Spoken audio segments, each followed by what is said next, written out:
Welcome to The Cap, where we are here to speak with college reps and other professionals in the field of college admissions to help answer all your questions and guide you through every step of the process. So if you're serious about college admissions, you've come to the right place. Are you ready? Let's talk about it. And now, here's your host, Dr. John Durante. Welcome to The Cap, the College Admissions Process Podcast. I am your host, John Durante, and I am here to introduce you to college admissions representatives and other professionals in the field of college admissions. Our purpose is to serve you, the students and parents, so that you may gain insight straight from the people who ultimately make the decisions.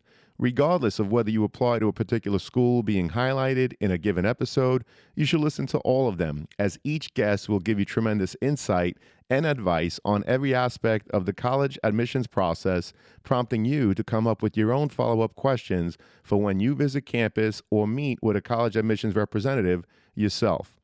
Don't forget to visit our website, www.collegeadmissionstalk.com, or the show notes of each episode to access the alphabetical list of all the colleges available with the related audio link to the right of each school.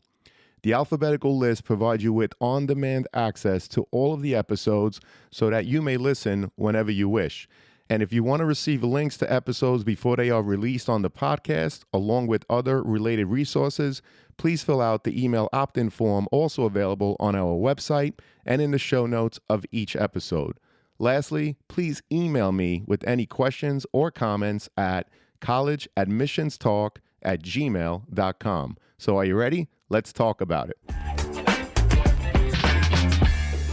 Welcome to The Cap, the College Admissions Process Podcast. I am your host, John Durante, and it gives me great pleasure to introduce to you today Catherine Feiner, who's the Director of Admissions at Seton Hall University. Catherine, thank you so much for being here today. How are you? I'm doing great. Thanks for having me. It is our honor and pleasure. So, Catherine, let me ask you to tell us a little bit about Seton Hall and what sets it apart from other universities.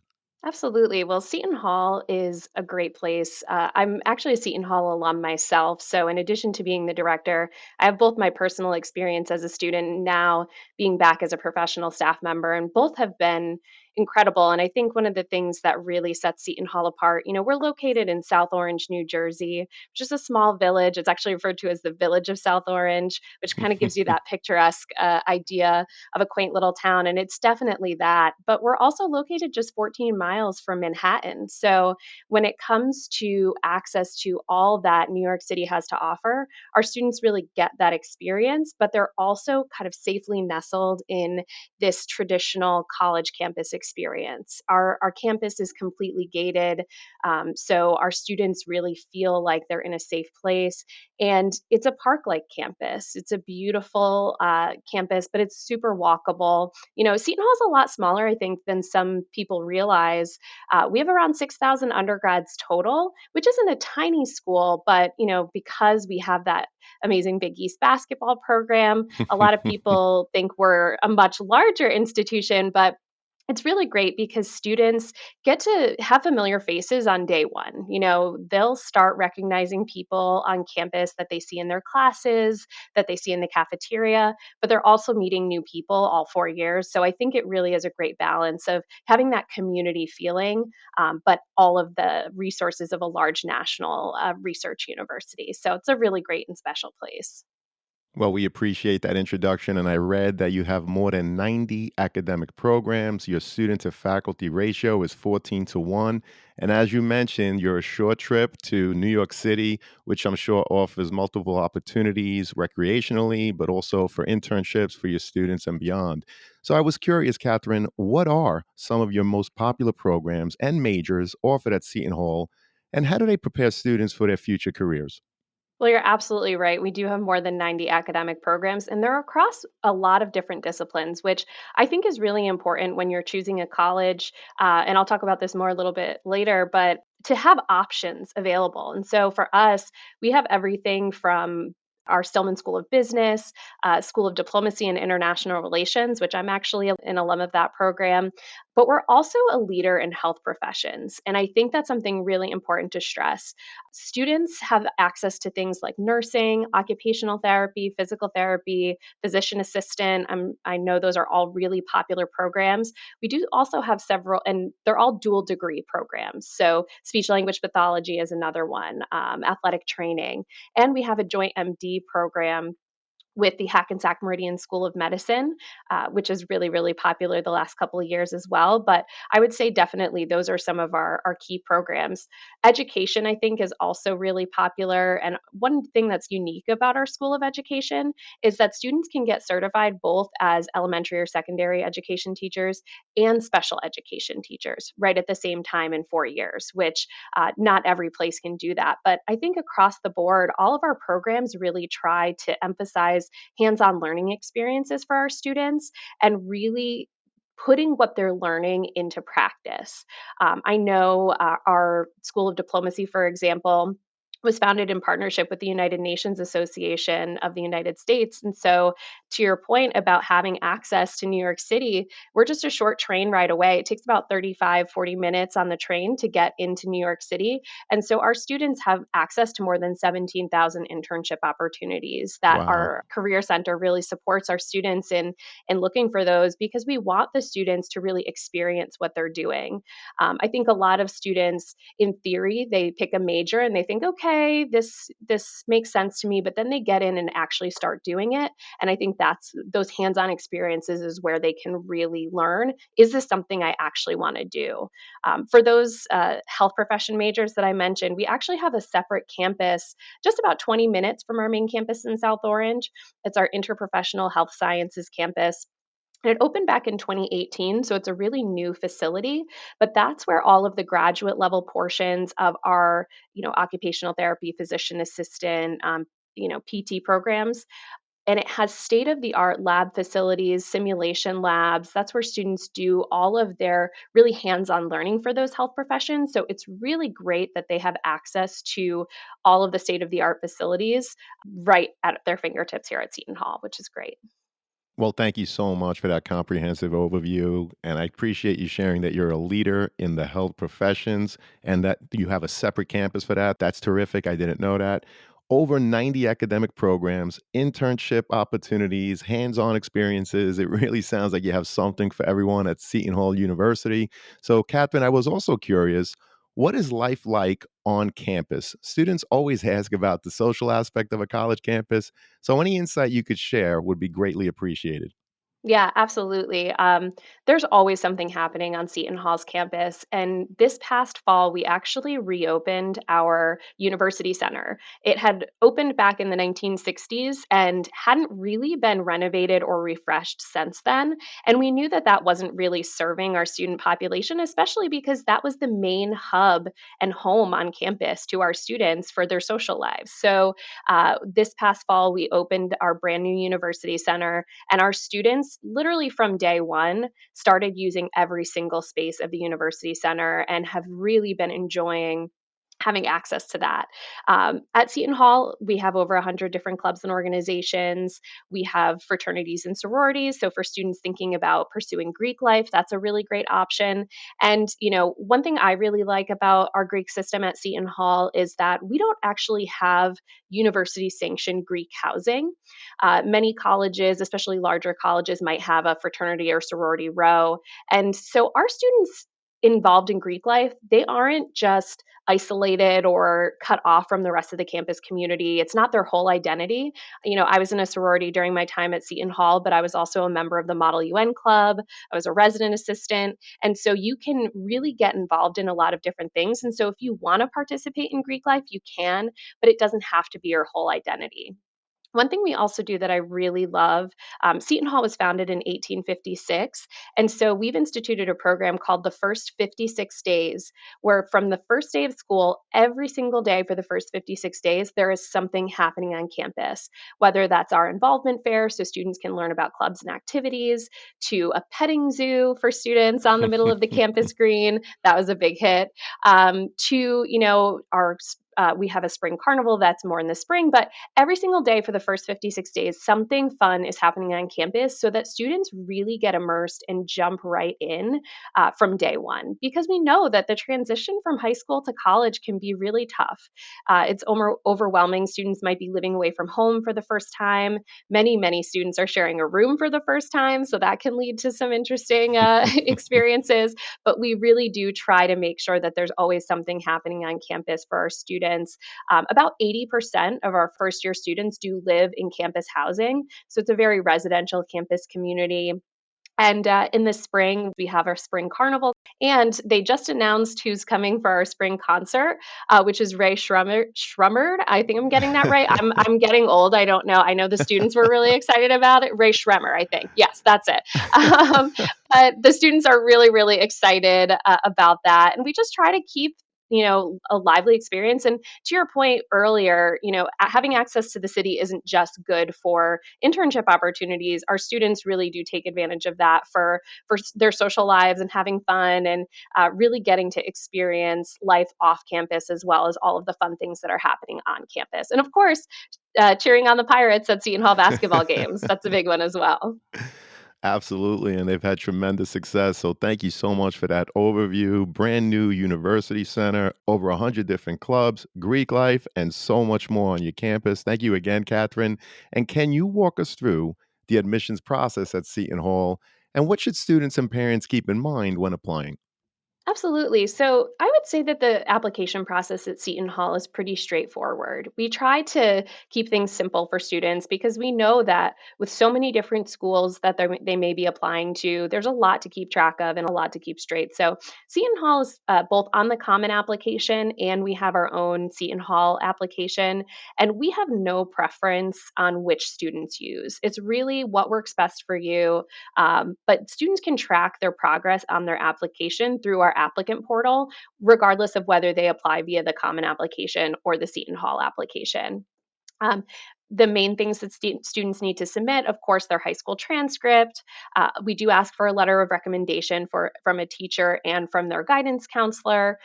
We do also ask for the school report, which you may be familiar with, but a lot of students that causes some confusion. Really, it's just a school profile. We just want to have a sense of what's the grading scale at your high school. What AP classes or honors classes are offered. Just really helps us to understand the school, and of course, that'll all come from the guidance counselor. And then students can submit their SAT or ACT scores, but we are test optional. And we'll get into that a little bit more, but we are test optional through 2026. So students can choose to submit their SAT scores or not. Oh, and then of course their essay, which could be the Common App essay, an essay on the topic of their choice. But we do like to look at that and have that learn more about the student. I think what parents and students should keep in mind when they're applying is definitely uh, the sooner the better. I think a lot of students don't realize just how busy their senior year is going to be, between the rigorous courses that they're taking. Maybe they're in the school play, maybe they're on a sports team, and the college application process just adds to all of that. So our application becomes available on August 1st each year. And while students don't necessarily need to rush and hit submit on August 1st, I think taking advantage of the free time that they have during the summer to at least start working on their essay, or at least, begin the process, they're going to thank themselves later when they don't have to be quite so overwhelmed with the college process during the school year. I want to welcome back Sean Patel, who is the founder and CEO of Prep Expert. He's a Shark Tank entrepreneur making a deal with Mark Cuban back in 2016. And he's also a board certified dermatologist who received a perfect score on his SAT. Sean, welcome back. How you doing today? I'm doing great. Thanks for having me back, John. So, I just wanted to share with all your listeners real quick that we have an amazing partnership with the College Admissions Process podcast, and we have a really special offer for all of your listeners. So, for any listener who wants to enroll their student into one of our Prep Expert SAT courses, ACT courses, or one-on-one tutoring programs, you can get 30% off just for being a listener of the College Admissions Process podcast. All you need to do is put in the promo code College Talk, one word, just College Talk, and that'll give you 30% off all Prep Expert SAT courses, ACT courses, or one-on-one tutoring packages. Make sure you use the link in the show notes of the College Admissions Process podcast. Thank you, Sean. We really appreciate it. To our listeners, as an affiliate partner with Prep Expert, I want to be transparent with you that for every purchase made using our coupon code, which is College Talk, the College Admissions Process podcast will receive a small commission from Prep Expert. But rest assured that we only promote programs that we believe in and feel would benefit our listeners. For more information, please see the Prep Expert affiliate partnership link in the show notes. And now let's get back to the show. Well, that's great advice. Thank you so much. Students, as Catherine said, apply early. And Catherine, speaking of applying, what are the different ways a student may apply to Seton Hall? And is there a benefit to applying one way over the other? Sure. So at Seton Hall, we have 4 application deadlines. I think the most important thing to stress off the bat is we do not have any binding decision deadlines. So students may be familiar with early decision, and that is when you apply to a school. If you're accepted, you have to go to that school. You're committing in advance to that school. And here at Seton Hall, we don't have any binding decision deadlines, mainly because we want students to have the freedom to really decide, is this the right choice for me? Because, especially in times of financial uncertainty, understanding what the true cost to them is going to be a really important thing. And so we encourage students to, really take their time in making this decision, because we understand that it is a really impactful one and we don't want anyone to feel like they've been backed into a corner. So at Seton Hall, we have early action one. That's the earliest you can apply, or the earliest deadline, and that's November 15th. We do also have early action 2, regular decision 1, and regular decision 2. So our final application deadline is March 1st. And one thing that's a little different here at Seton Hall is that even though we have these application deadlines, we start reading those applications on more of a rolling basis. So for us, the sooner you apply, the sooner you're likely to hear back from us with an admission decision. I think the real benefit to applying either early action 1 or early action 2 is that we have a variety of special scholarships that students can apply for. Now, we do have our main university scholarship, which students are automatically considered for when they apply. So there's no separate application process for that. We're just looking at their academic strength, their curriculum throughout high school. But those special scholarships are for things like being a servant leader, or, might be based on geographically where you live. And those special scholarships have an application deadline of January 15th. So if you wait to apply until January, February, March, you may not have heard about those special scholarship opportunities. And so you've then missed out on some potential additional aid. And as we know, the bottom line, the cost of attendance, is a huge factor for students in the decision making process. So you want to give yourself as many opportunities as possible to get access to things like those additional scholarships. So those are the main benefits to applying early. And the last thing I'll add actually is, the earlier you apply and the earlier you hear back, the more time that you have to make a really informed decision. You may want to visit a campus again. You may want to dig a little deeper into what the school has to offer. And if you wait until later on in the process to apply, you're going to have a lot less time before that May 1st enrollment deadline to really see if this is the right place for you. So that's another great reason to apply early.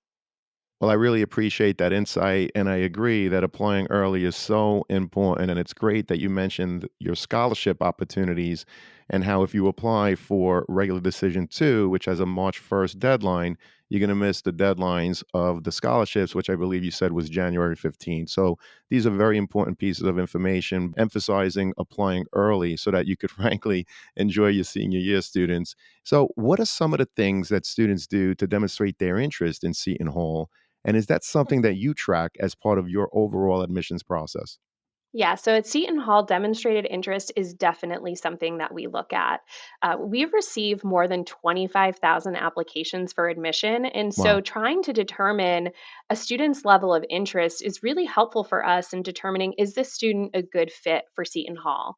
Now, sometimes demonstrated interest is tracked by your visit to campus, right? So if you come for a tour, come for an open house, we'll definitely indicate that on your application. But we also look at things like, are you opening your emails? Are you engaging with your admissions counselor?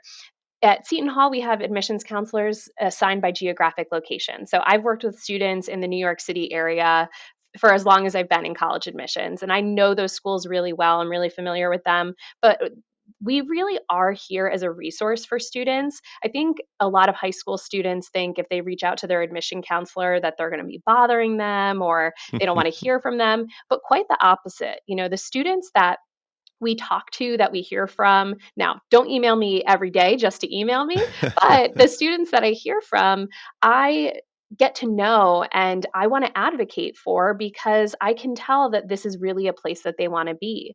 Uh, each year, students are applying to more and more colleges, right? I hear from students who have hit their limit on the number of Common App schools that they're allowed to apply to. And that's like 22 schools. That's a lot of colleges. And so for us, you demonstrating that interest, and again, it could be attending a virtual webinar that we host on various topics. It could be visiting with a college rep when they go to your high school. So there's a lot of different ways that students can indicate their interest and demonstrate it. It doesn't necessarily have to be coming all the way to campus, though, of course, we want students to visit campus as much as possible because it really does make a difference in your college search. Well, we appreciate that. And once again, we have a director of admissions encouraging students to reach out. Don't reach out for something that you could easily find on their website. But I hope that these conversations through this podcast are making people understand that admissions representatives are accessible, they're happy to help, and frankly, they are awesome. So, Catherine, thank you for that. And I know that you mentioned earlier that Seton Hall will be test optional through 2026. So, can you share the percentage of students that applied and who were ultimately admitted that did not submit their test scores?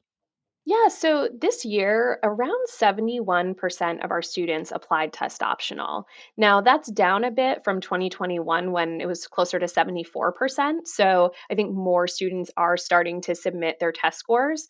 And from that group, about 68% of our admitted students are test optional applicants.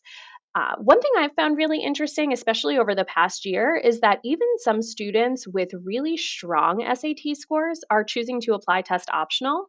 And every school is different with how they evaluate applications. Their admission criteria can differ. But I think that students should definitely do their research about how submitting their test scores might benefit them, particularly in terms of scholarships. Because some institutions, if you have a really strong GPA and an even stronger SAT or ACT score, that could potentially earn you a higher scholarship. And so I think doing your research and finding out what are scores being used for in the process and how are schools considering them and really understanding a school's middle 50% in terms of the SAT can be really helpful. But we are still seeing a great deal of students apply test optional. Well, we appreciate that data and the insight.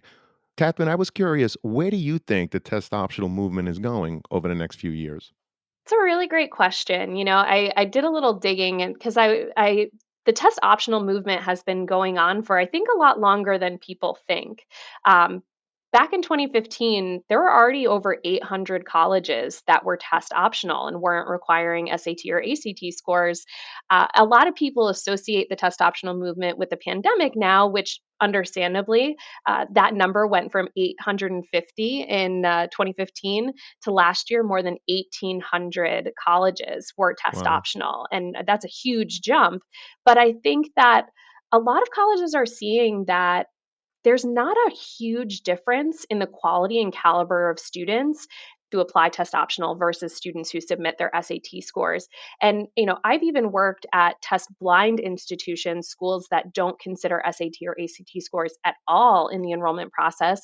And at that institution, we saw our profile, our academic profile and caliber and quality of our students actually grow each year for while we were not considering SAT or ACT scores. So I think a lot of faculty can be concerned about not having that metric and seeing, well, do we actually know the quality and caliber of students? But there are so many other factors that can be weighed in the application review process to determine if a student is academically prepared.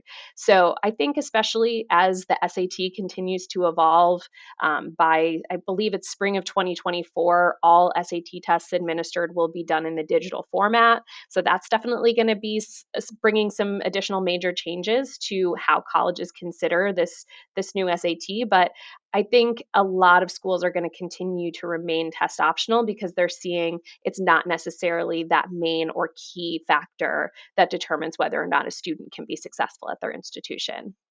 Well, we appreciate the insight. And I was also curious, are there any common mistakes that students make when applying to college, and how can they avoid them?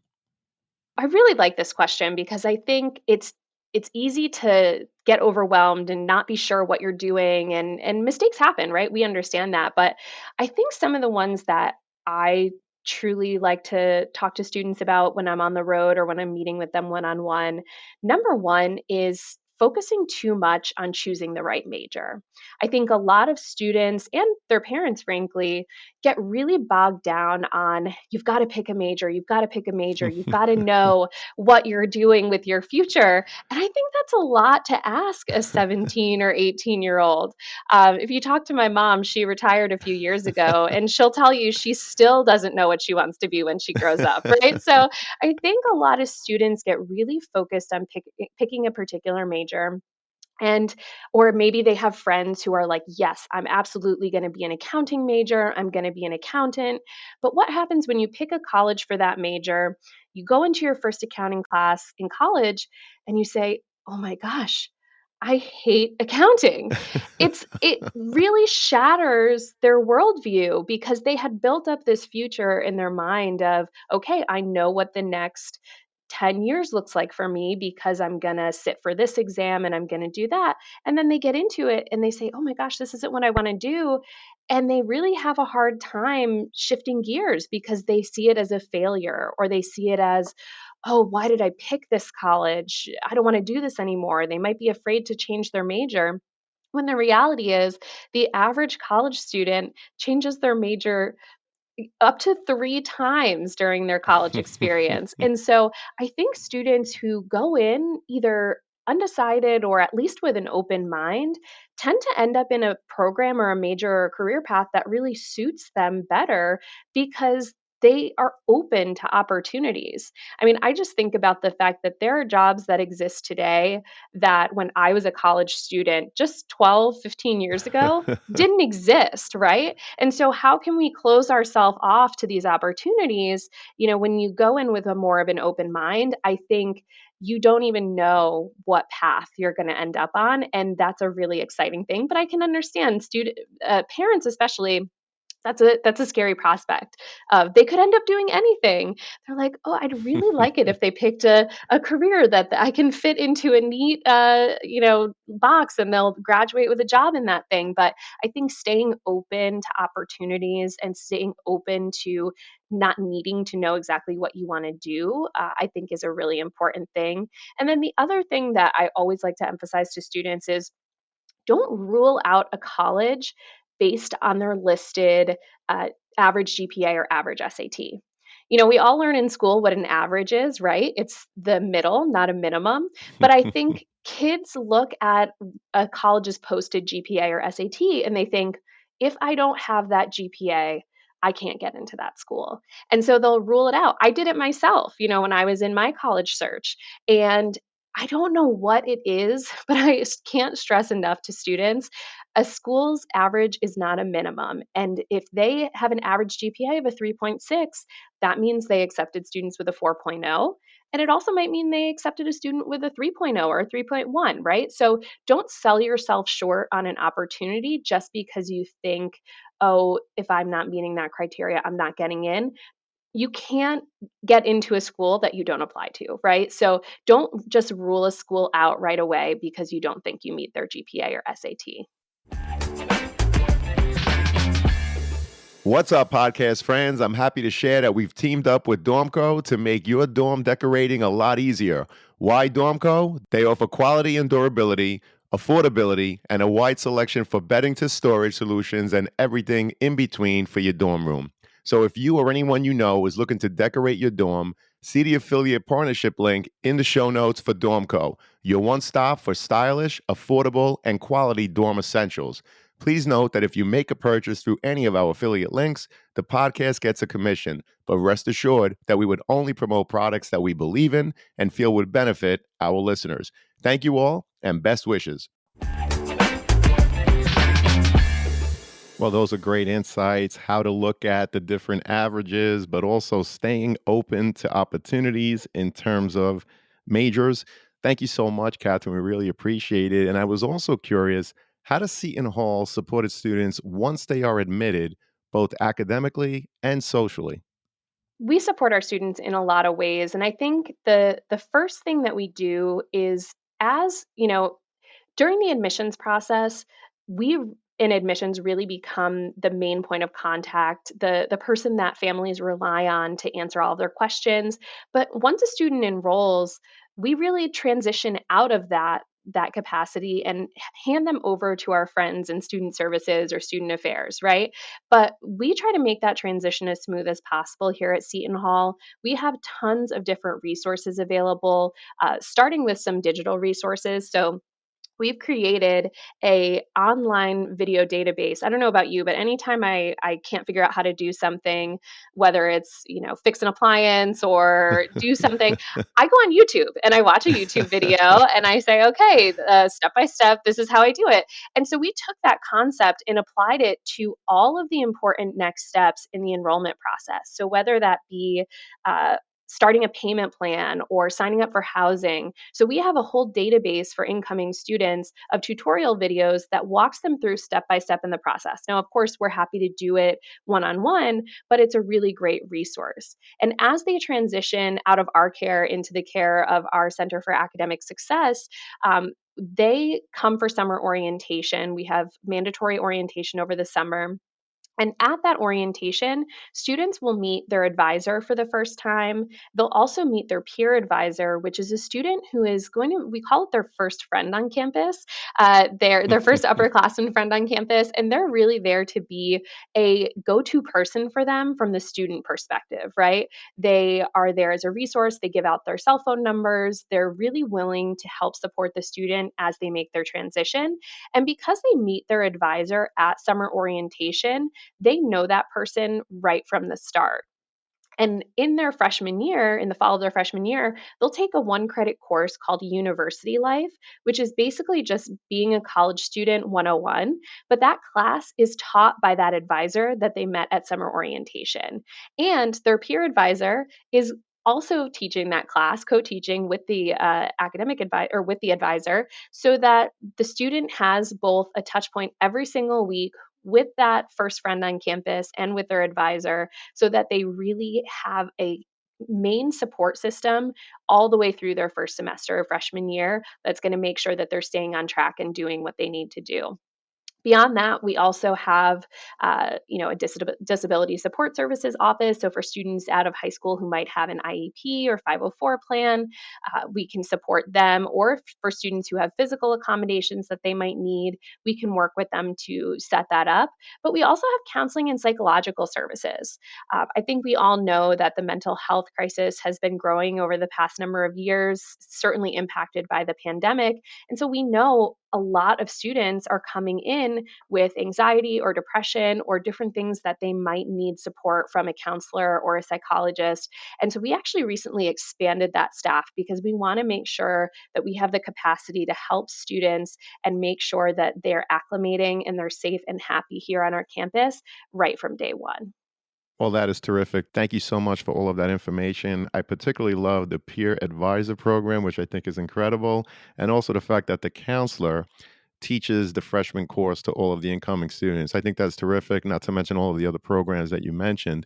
And by the way, Catherine, I always put the Office of Undergraduate Admissions, obviously in this case, Seton Hall, in the show notes. If there are any other links that you want to provide to the students and parents, just send them to me. And of course, I'll make them available in the show notes. So this has been a phenomenal conversation, Catherine. I can't thank you enough. But unfortunately, it leads us to our last question, which is, what are your top three pieces of advice you would provide a student and their parents getting ready for the college admissions process? Absolutely. Well, I've really enjoyed this conversation as well. And I'd say the top three things that I would encourage students and their parents to think about as they're going through this process. Number one is visit campuses. And not only visit campuses, if at all possible, visit these campuses before you apply. I've seen a trend in the past couple of years where students are waiting until after they've been accepted to a school to visit the campus. And I just think you put in so much work to apply. There's, a financial implication if you're paying application fees. Why wait until you've gotten your admission decision to see if this is even a place that you feel at home, that you feel like you fit? So, if at all possible, visit those campuses and use the summer, use the spring. The summertime is a great time to visit campuses, and many colleges offer visits all summer long. I highly encourage you to do that. So that's number one. Number two, have honest and open conversations between you and your parents or you and your student. I think that this process is the first time that students are really being treated like adults by many parents. And they're really making a transition from, parents might have been really on top of them in high school, might have been making sure they're getting their work done, doing all of that. But especially if you go away from home for college, you truly are on your own. You are responsible for yourself. No one's telling you to get to class. No one's, waking you up for school. And so students really need to start taking responsibility for their portion of this experience. And as we know, college is expensive. And I think it's really important that students understand the financial implications of the decisions that they're making. And it's a tough conversation to have, right? Because I know, my mom, when we were going through the college process, she just wanted me to be able to go where I wanted to go. And she was going to figure it out no matter what. But she also made me sit down with her and, I put everything in on the FAFSA because she said, you need to see what we're dealing with. You need to see, what this means because also you're going to be responsible for paying back your student loans after graduation. And so I think these are tough conversations to have, but I think being open and honest as a family about this process is going to save a lot of heartbreak down the road and make the student really invested in this college process and what it really means to them and to their family. And then the final thing is, and this is, I think, the most important, this process is about the student. The student is going to get a lot of incoming information, right? Their best friend may love a particular school. Their older sibling went to a particular school. Their parents want them to go here. They want them to stay close to home. They want them to go far away. But this really needs to be a student centric process because, again, to my previous point, like, the student is the one going to the classes. The student is the one who's going to choose the major. The student is the one who has to really pick up the ball and run forward with it. And so when you take in all of this other information from people, and again, taking advice from people is great, but I think it's important that it's with a grain of salt because what's perfect for your best friend or for your parent or for your sibling might not be the right fit for you.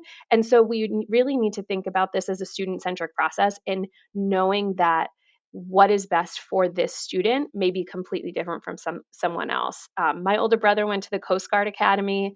I, of course, went to Seton Hall, and my younger sister went to Smith College, which is a women's only college, liberal arts.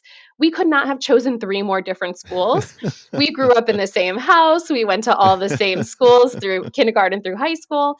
But what was right for me was not right for them. And we were all so happy with our choice, but that's because we were able to make it about us. And so don't forget as you move through this process, especially for parents, I know you have your expectations. I know you have things that you'd love for your student, but make sure you're hearing and listening to what they want as well, because this process is about them and we all want them to be successful at the college that they choose. Well, Catherine, thank you so much for the insight and great pieces of advice. I love how you talked about your own family, which is actually more common than people know. You have yourself, your brother, your sister, and you each grew up, like you said, in the same house, but went to three very different places, and you were all happy with your choices. You talked about visiting campuses, which of course is very important. You talked about having honest and open conversations. I really appreciate how you talked about discussing the finances early in the process. Every school has a net price calculator available usually on their website. That's something that every parent and student should absolutely search for so that you have an idea of what you can or can't afford throughout the process. And it's really important to talk about that early. And lastly, like you said, the process really is about the student. It doesn't matter where mom or dad went, it doesn't matter where your friends are going. There's over 4,000 colleges and universities throughout the United States alone.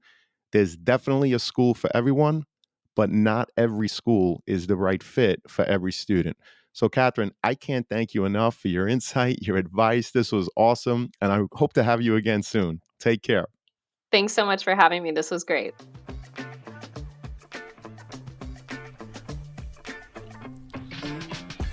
Thank you for joining us on this episode of the CAP, the College Admissions Process Podcast. We hope you enjoyed the show. If you did, please don't forget to tell a friend and follow us on Facebook, Instagram, Twitter, and wherever you listen to your podcasts. I am your host, John Durante, and I look forward to seeing you on the next episode of the CAP. What's up, podcast friends? I'm happy to announce that we've teamed up with some fantastic affiliate partners to further enhance your overall college journey. So do you or someone you know need stylish dorm decor, trendy college apparel, or top-notch test prep? Whether it's creating a cozy home away from home, flaunting the latest in college apparel, or securing top-notch test prep help, we've got you covered. Check out our affiliate links in the show notes within each of these categories, which we believe will help you, our listeners. Please note that if you make a purchase through any of our affiliate links, the podcast does get a small commission. But rest assured that we would only promote products that we believe in and feel would benefit you, our listeners. So check out the links in the show notes and share with anyone you think may benefit. Thank you all, and best wishes.